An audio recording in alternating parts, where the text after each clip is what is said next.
Son of a bitch.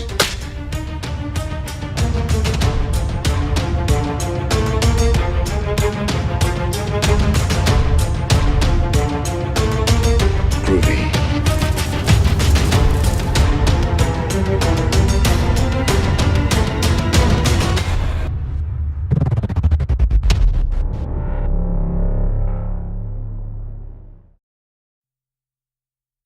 Hey everybody, this is Matthew Movies coming at you with my latest movie discussion. And last time I was talking about killer clowns and horror films, and this time I'm going to be talking about another style of horror film, and it is the home invasion horror film.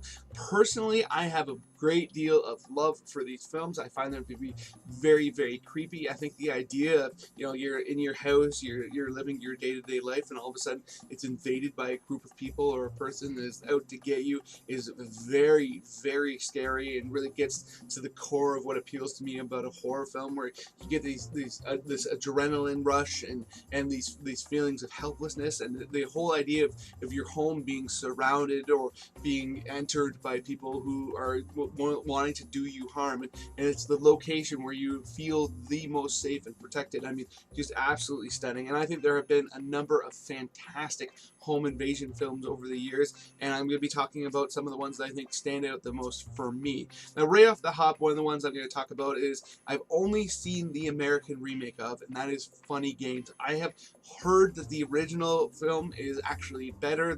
It was based off a foreign film, and essentially this film is about a couple guys who come to the door of a family that are on vacation, and they enter it and they hold them hostage and they do horrible things to them. And as the film progresses, the reality of the film comes into question, and it was very, very well done in my personal view. I had a great deal of affection for this film. I thought it was very, very compelling and fascinating, but I really need to see the original. And if you are watching this and you have seen the original and you think that I am correct in my assertion that I need to check it out, let me know in the comment section below.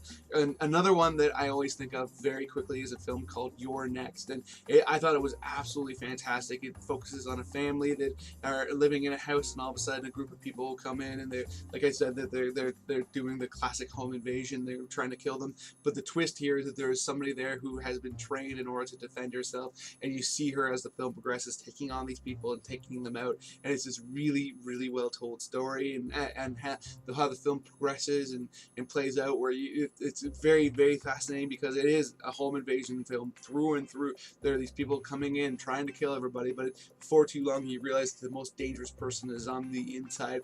And to see that kind of power dynamic twist like that was fantastic, and just such a well told story, and one that when I watched it, I immediately went out and bought it on Blu-ray because I enjoyed it that much. And then another one that comes to mind very quickly is The Strangers. Just a very, very freaky film where again, I mean, I'm not gonna go over it every time, but it's a home invasion film.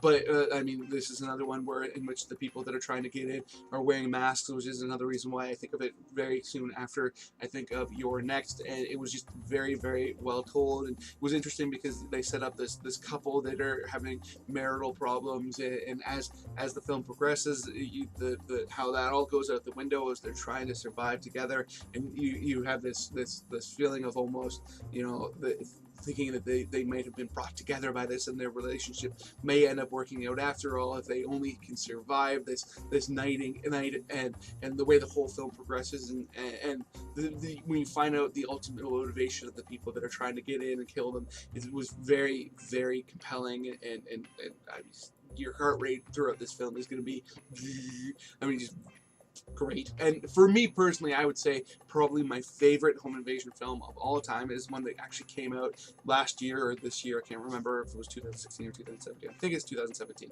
called Hush, and it is on Netflix, hopefully in your country. I know for sure it is in Canada, and it is a twist on the home invasion film, and that twist is that it is just two people. There's one person inside and one person outside, and the difference is the person inside is deaf and does not have the ability to speak. She communicates through computers and all that kind of stuff, and she is also a writer. So throughout the film, you see basically her internal monologue a couple times where with herself, where she's like, this is what you need to do in order to save yourself. And then you also see her as a writer playing that out in her mind as to where she thinks that will go, and deciding whether or not that's the route to take. And I thought that was a very, very fascinating idea. And then also I love the fact that this film has almost zero dialogue because she doesn't speak, and so you're really playing for the most part on the sound design, and that really ratchets up the tension as well, because there are lots of moments too where she doesn't know that somebody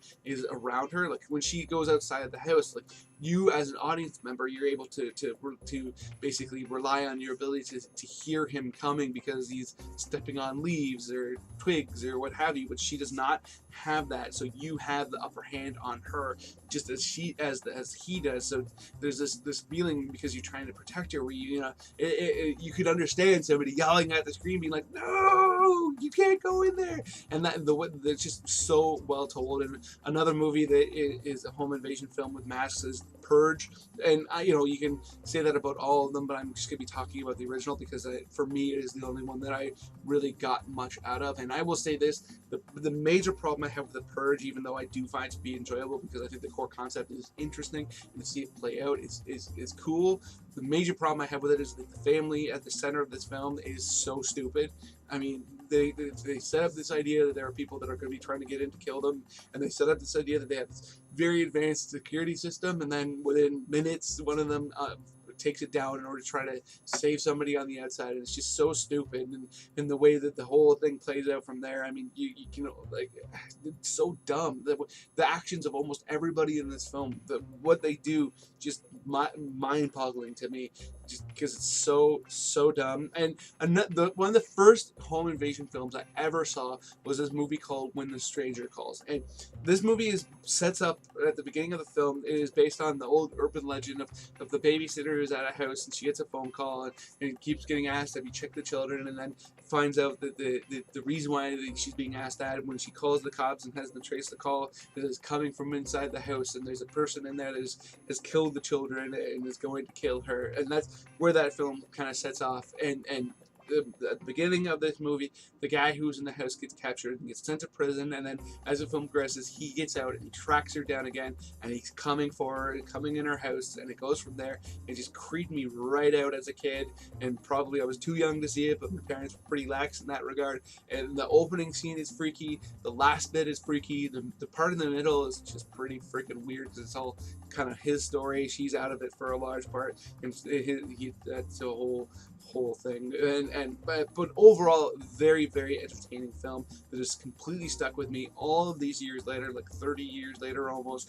It still sticks with me when I think of classic home invasion films. And then you have a newer film that came out called Knock Knock, and this is a bit of an interesting one because I'm going to be looking at a couple twists on the home invasion concept, where it's not quite perfectly, when you think of the genre, where it's not somebody on the inside trying to get at, or on the outside trying to get in necessarily. And this is definitely one of those cases where it's these two women come and knock on a character played by Keanu Reeves, his house, and they come in and they are there saying that their car broke down, and they end up seducing him, and then from there they basically torture him, saying that he is a bad person because he gave into their advances, and it works within the genre because it is within his house, and they are kind of destroying his world, and they take him in this place of comfort, and they turn it into an absolute hell house. And it's very fascinating, and it's also very interesting because of the idea that he allowed them in and he gave in, and the reason why that they're doing this to him is because of his moral depravity, because he is a married man with a child. And so it really puts a whole twist on the thing that's very, very interesting, and I thought it was a well-told film for the most part. Another one that comes to mind that also isn't quite right is a movie called Vacancy, and it's not quite right because it's in a hotel room, but it also works because when you enter a hotel room, there is that implicit idea of safety as well. But it also kind of works too because you don't have the knowledge of the locale like you would if it was your house. Like if it's your house, you know all the nooks and crannies of your house and its surroundings. And so to have these two characters that they start off the film where they think that they're in the safety because they have locks and the whole nine, and they given over their money for an implicit agreement of safety. I think that really, really works and makes the movie work to a large degree. I mean that was a little bit redundant, but you get what I'm trying to say here. I thought it was a very, very well told film as well, and totally works within the genre, even if it's not pitch perfect. And then there's a scene of a home invasion scene in A Clockwork Orange that is very, very off-putting. It's such a fascinating film, and it's interesting because it's completely told from the perspective of the people that are invading. They ultimately, Alex DeLarge turns out to be is the hero, the protagonist of the film, and he has these horrible things done to him, but he's also a horrible human being that you see enter the home of this couple and take absolute advantage of the two of them in different ways and do absolutely horrifying things. And it's such an interesting moment because it's so weird to be from the perspective of the person that is doing these things and the people in this case, and it's such a memorable scene for that reason, because there's more than one actually in this, but there's one in particular that really sticks out, and it really gets to me to this day. And another film that was told from the perspective of the person going into the house is a movie called 1 Hour Photo that I think is criminally underseen. It's a film starring Robin Williams, and it was the first time he played an out-and-out villain. There was a movie before, it wasn't, I don't know if it came before Insomnia or after Insomnia, and he was a villain in that as well, but this is more over the top villainy. Like it's a very, very human role, but at the same time, he's like just absolutely criminally insane. Like in Insomnia, he comes across like an everyday dude, and that's part of the reason why he is so scary, because it does do these horrific things, and he's very blatant about them. Whereas in this, he is just crazy and becomes this stalker of this family. And he enters this house, he does horrible things to them, and it totally. To me, is tangentially related to this genre, so I thought it was worth talking about. And finally, the last film I'm going to talk about is a movie called Panic Room, which is a little bit more of a thriller than a horror film in the classic sense, but also it absolutely is a horror home invasion film, and definitely one that I think is worth seeing. I mean, it was directed by David Fincher, and to me is actually one of the lesser films in his filmography, but that's not saying that much because he has made so many amazing movies, and this absolutely is worth watching. So those are the most notable home invasion films to me that I've seen that I think are great. Let me know in the comment section below which ones you think I might have missed out on, and what stands out to you, and if there's any horror tropes that you think I should talk about next. Other than that, please hit that like button, hit that share button. It makes it much more likely that other people will come check out this video and let me know what they think, which would be awesome because I love talking to people about movies. And please, please, please, if you're new here, you just haven't done it yet, hit subscribe, hit that notification bell. That way you can come check it out when I put out a new video. And have yourself a good day.